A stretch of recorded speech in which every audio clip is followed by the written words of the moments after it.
Muito bom dia, boa tarde, boa noite, meu amigo, minha amiga. Espero que você esteja bem, feliz com Jesus e pronto para mais uma leitura bíblica diária. Hoje estamos no nosso dia 330. Vamos ler 1 Coríntios de 8 a 10. Amém? Vamos orar, a gente já inicia. Deus Todo-Poderoso, muito obrigado, Senhor, pela Tua graça, pela Tua bondade, pela Tua misericórdia. Queremos te convidar nesta hora para estar conosco neste momento de leitura da Tua Palavra. Fala aos nossos corações, nos ensina um pouquinho mais sobre Ti, sobre a Tua bondade, sobre a Tua persona. Que nós possamos sair desta leitura um pouco mais maturidade, com um pouco mais de intimidade contigo.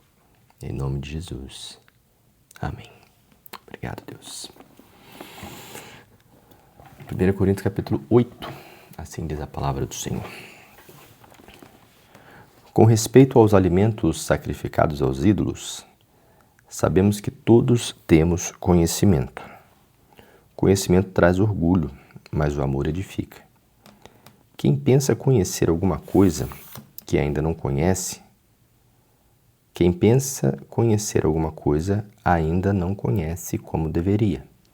Mas quem ama a Deus, este é conhecido por Deus.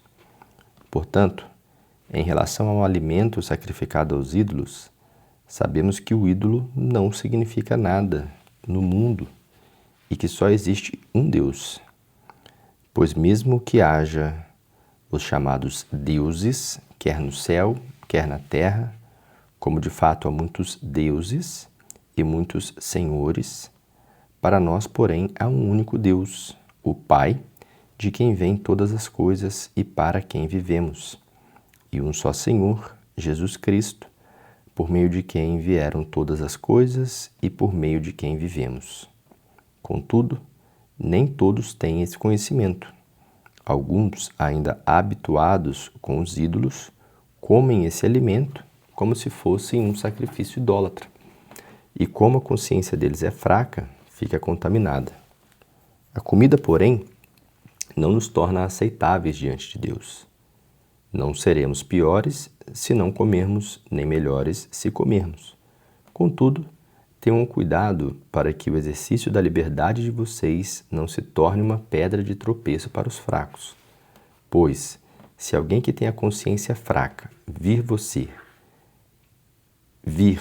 que tem este conhecimento comer num templo de ídolos, não será induzido a comer do que foi sacrificado a ídolos?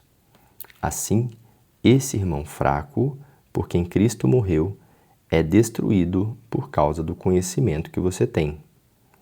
Quando você peca contra os seus irmãos, dessa maneira, ferindo a consciência fraca deles, peca contra Cristo.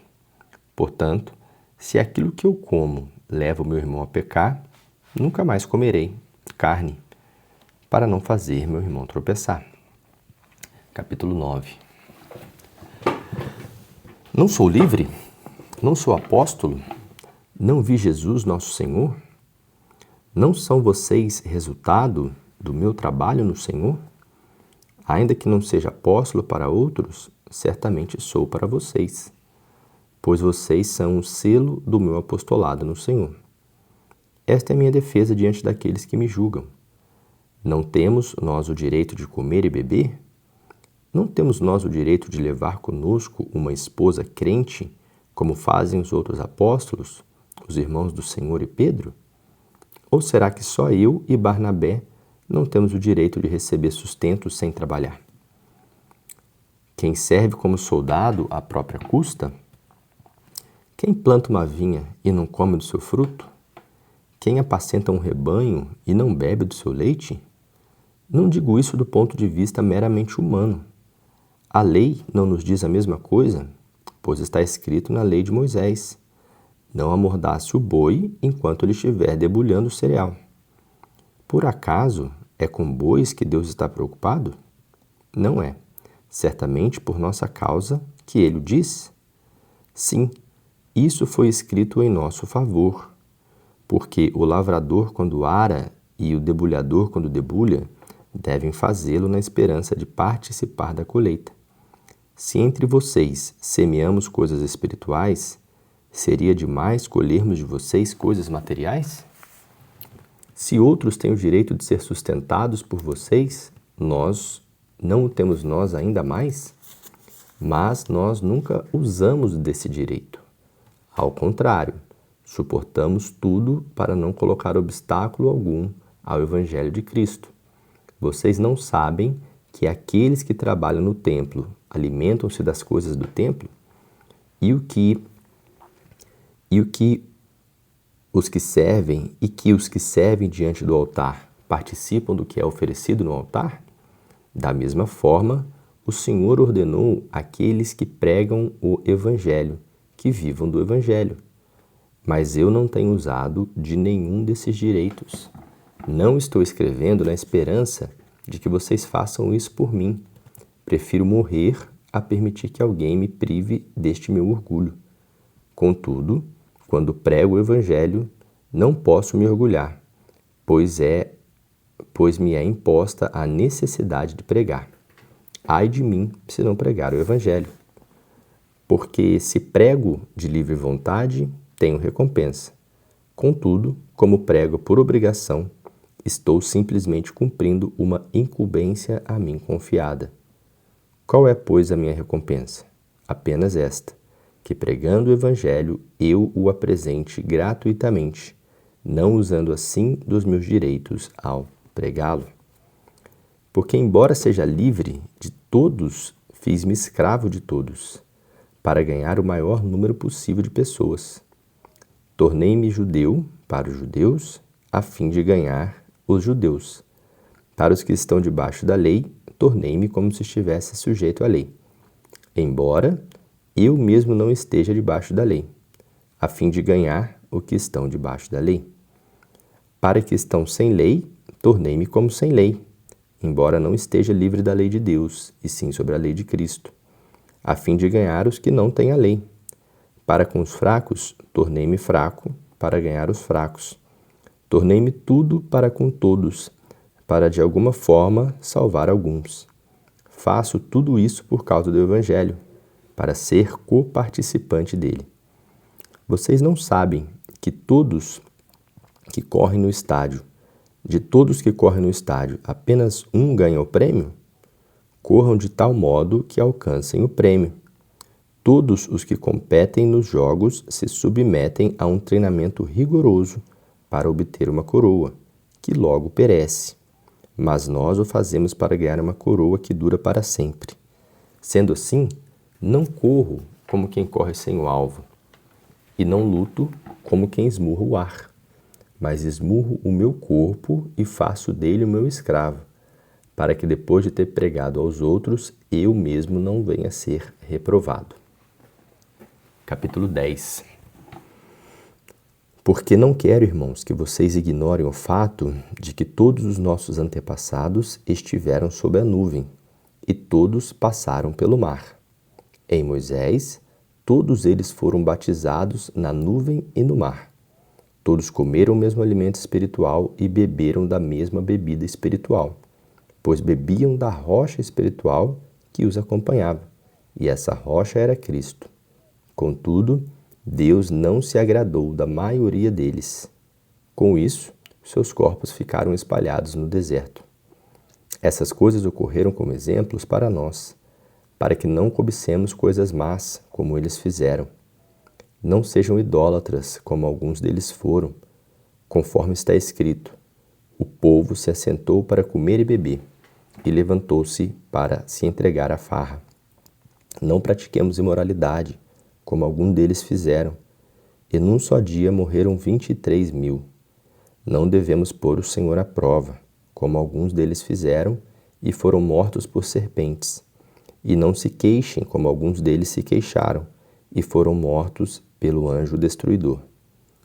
Essas coisas aconteceram a eles como exemplo, e foram escritas como advertências para nós, sobre quem tem chegado o fim dos tempos. Assim, aquele que julga estar firme, cuide-se para que não caia. Não sobreveio a vocês tentação que não fosse comum aos homens. E Deus é fiel. Ele não permitirá que vocês sejam tentados além do que podem suportar.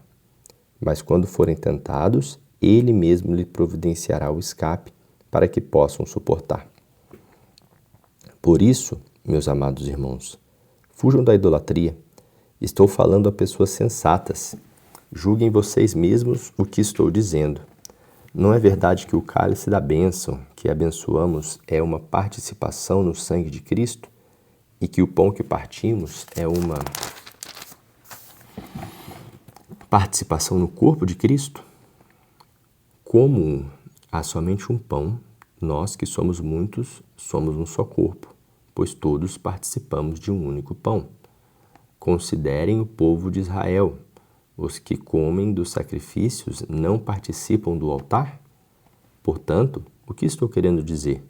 Será que o sacrifício oferecido a um ídolo é alguma coisa? Ou o ídolo é alguma coisa? Não. Quero dizer que o que os pagãos sacrificam é oferecido aos demônios e não a Deus. E não quero que vocês tenham comunhão com os demônios. Vocês não podem beber do cálice do Senhor e do cálice dos demônios. Não podem participar da mesa do Senhor e da mesa dos demônios. Porventura, provocaremos ciúmes no Senhor? Somos mais fortes do que eles? Tudo é permitido, mas nem tudo convém. Tudo é permitido, mas nem tudo edifica. Ninguém deve buscar o seu próprio bem, mas sim o dos outros. Comam de tudo o que se vende no mercado, sem fazer pergunta por causa da consciência, pois do Senhor é a terra e tudo o que nela existe. Se algum descrente o convidar para uma refeição e você quiser ir, coma de tudo o que lhe for apresentado, sem nada perguntar por causa da consciência. Mas, se alguém lhe disser, isso foi oferecido em sacrifício, não coma, tanto por causa da pessoa que o comentou, como da consciência. Isto é, da consciência do outro e não da sua própria. Pois, por que minha liberdade deve ser julgada pela consciência dos outros? Se participo da refeição, como ação de graças, porque sou condenado por algo que dou graças a Deus? Assim, quer vocês comam, bebam ou façam qualquer outra coisa, façam tudo para a glória de Deus. Não se tornem motivo de